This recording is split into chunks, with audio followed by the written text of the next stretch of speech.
আজকে রসুলের মহাব্বতে এই ছেলেটা রসুলের ফাইনাল গতিতে আমি কথা দিচ্ছি, আমি একে উমরা হতে পাঠাবো, আমি একে উমরা হতে পাঠাবো।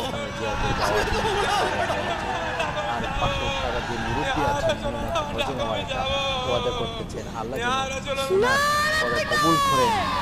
আল্লাহু আকবার।